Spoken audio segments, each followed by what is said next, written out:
এই নামেরই মধুর বাণী কেউ বলে আগে লা ইলাহা ইল্লাল্লাহ, জোরে জোরে লা ইলাহা ইল্লাল্লাহ, লা ইলাহা ইল্লাল্লাহ।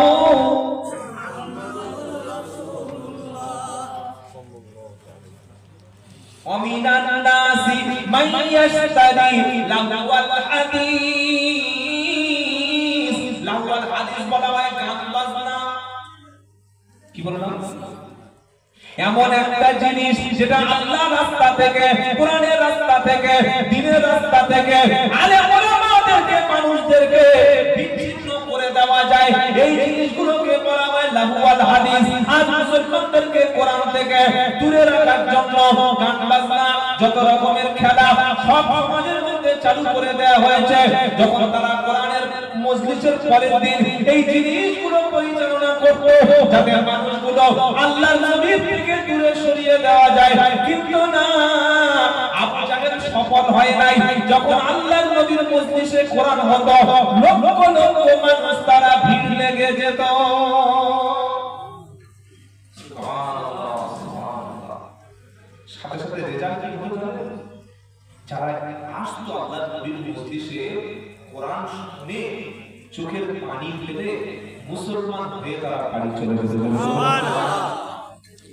কি বলবো এটা কোরআনের কথা। এজন্য মাদ্রাসার কাছে যারা আসবে, আল্লাহ ওয়ালাদের কাছে যারা আসবে, দ্বীনের দায়ীদের কাছে যারা আসবে, সুন্নাতের নববীর কাছে যারা আসবে, এদের জীবনে পরিবর্তন আসবে কি আসবে না? সেজন্য সব সময় নিয়ত করবে আলেম ওলামাদের পক্ষে থাকবে, হাক্কানি আল্লাহ ওয়ালাদের সোহবতে থাকবে, জীবন পাল্টে যাবে। কেউ যদি মেথরের সঙ্গে ধরে তার শরীরে আতরের বস্তু মেথরের বিবি বাজারে গিয়েছে, বাড়ি মেথরের বিবির গায়ে মেথরের যে বন্ধু আছে না, বুঝতে পারছেন না কি বলবো? যারা পায়খানা পরিষ্কার করে তাদের বিবির কাছে ওই মালের সেন্ট পাওয়া যাবে না। আর যে আতর বিক্রি করছে বাজারে বসে, আপনি কেনার দরকার নাই, মাখার দরকার নাই, ওর সামনে গাছ মারা বসুন, চলে আসতেছে না? আচ্ছা, কোরআন হলো আল্লাহর পক্ষ থেকে জান্নাতি সুবাস, সুবহানাল্লাহ। এই কাছে বসে সেন্ট পাবে, সেই সুঘ্রাণটা হলো জান্নাতি সুঘ্রাণ। কিসের সুঘ্রাণ? এই যে হাফেজগুলো পাগড়ি পেল, যে হাফেজগুলো পাগড়ি পেল, চারটি খালি ব্যাপার নয়।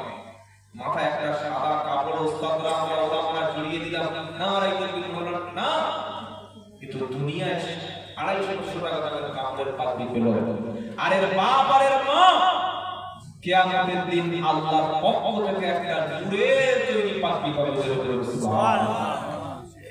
গোটা আরামবাগের মানুষ, কামারপুকুরের মানুষ, গোঘাটের মানুষ, আপনাদের এই অনুপনগরের মানুষ ফেল ফেল করে কি কোন দল পুরো আসলে চলতো তবলিগ জামাত না, বেরিলি না, আজানগাজি না, কে এটা কেউ কে?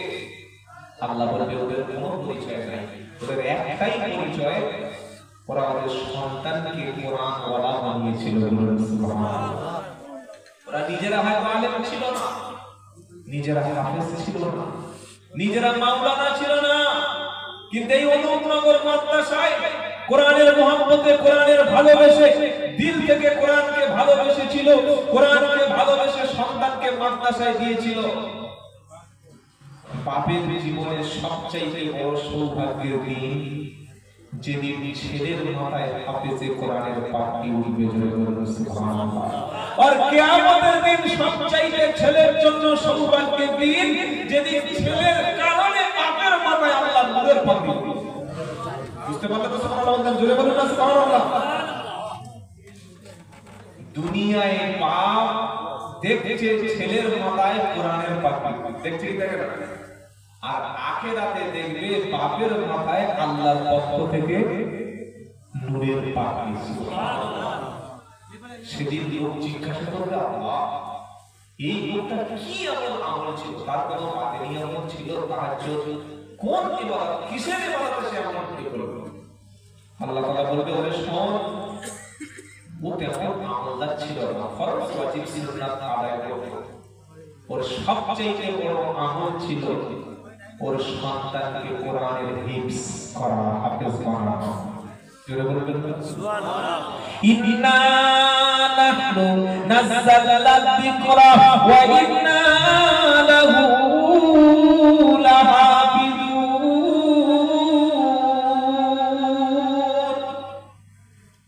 14 পারা প্রথম পৃষ্ঠা 6 নম্বর লাইনের 9 নম্বর আয়াত, সূরার নাম সূরা আল হিজর।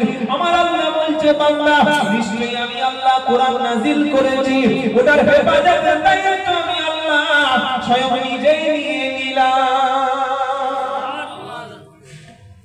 পৃথিবীর জমিনে অসংখ্য আসমানি কিতাব ছিল, তাওরাত, জাবুর, ইনজিল আর সহিফা। কোন কিতাবের দায়িত্ব জিম্মাদারি আল্লাহ নেবেছেন বলে এরকম কোনো গ্যারান্টি করতে পারবে না। কি বলো? কিন্তু আল্লাহ তাআলা তিনি বলেছেন কোরআনের দায়িত্ব আমার। নবী ঈসা আলাইহিস সালাম আল্লাহর কাছে চলে গেছেন 600 বছর হয়নি, তার আগে ইনজিল শেষ মানে বিক্রি করতে করতে খ্রিস্টানরা ওল্ড টেস্টামেন্ট বাড়াবাড়ি দিয়েছে। 1400 বছর হয়ে গেছে, 1492 বছর হয়ে গেছে। কি গো, আজও পর্যন্ত নবীর যুগে যেভাবে কোরআনের অক্ষরগুলো বা তেলাওয়াত যেভাবে ছিল, সামান্য পরিবর্তন হয়েছে? হ্যাঁ বা না? 2030 সালে পাল্টে যাবে।